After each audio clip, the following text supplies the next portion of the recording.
What's cooking, everybody? Dave Altizer here with Kinotika, and we are with Wes, the CEO, co-founder of SmallHD. Tell us what we got today for the new products here. Yeah, we've got a lot of exciting stuff. Basically, this NAB, we've announced an expansion of our very popular Focus line. This is our original Focus. We announced it last year at NAB, and it's been a huge monitor for us. And we've got several more options now, and you're not even seeing all of them. So I'll kind of go through them really quickly. Focus SDI, we've added a full-size BNC. Nice. Full-size BNC on a regular Focus. So for $599, you can have that in more of a pro setup. Then we have an SDI and HDMI option in this OLED model. So this is a Focus OLED. Not only do you get those options, but it's a 1080p display as opposed to 720p.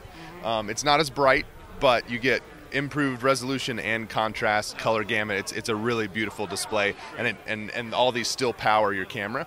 And then a collaboration with Teradek. We've got the Focus Bolt TX and the Focus Bolt RX transmitters, receivers, both at $12.99 each. And these are really cool products. You know, we think this one is going to end up on gimbals a lot. As a transmitter, it's a daylight viewable monitor, and then it'll send to either this product or our 703 Bolt or some other Teradek product, because they're compatible with the Teradek 500 series that they have. I'm noticing maybe some slight improvements here and here. Yeah. I also saw something, I don't know if it's a prototype, but it's like another mounting solution here.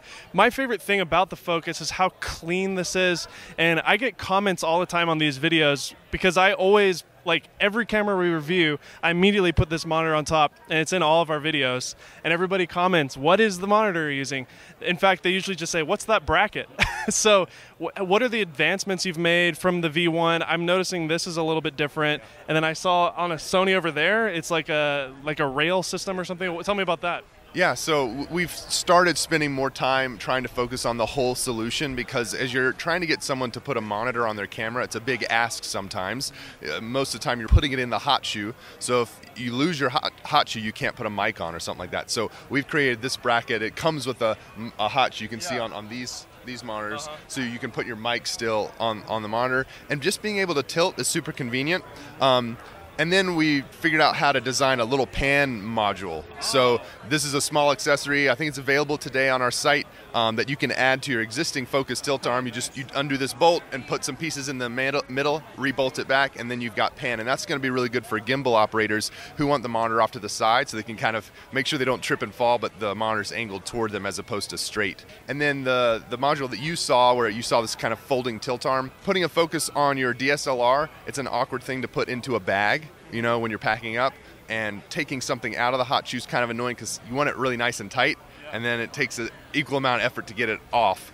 So that bracket basically allows you to fold the Focus down, kind of covering the back display of your camera, and it becomes pretty compact. Just coming up with these nice solutions so that people aren't having to think about, how do I mount this thing? That was like one of the biggest questions we get, is how do I mount? And it is, you're right, like comments are almost always like, what is the mount that you have there? Yeah. It's really funny. It is, and I remember last year when you guys announced this, I immediately recognized this is a YouTube dream, because Sony's don't have flip out screens, Fuji doesn't, Canon doesn't, and like everybody's shooting on those cameras, but they're filming themselves by themselves. And so I spoke to you about this feature request that I have had for a long time, and hopefully we'll see it soon. It's an automatic mirroring option. Now, I know this is really niche, but I know some of our viewers are vloggers. So the problem I've had is when I'm behind the camera, I'm filming this way, and then when I flip it, there is an accelerometer, which is great, and so it readjusts, but it's not mirrored. And so my brain just gets all wonky when I'm like trying to vlog or whatever.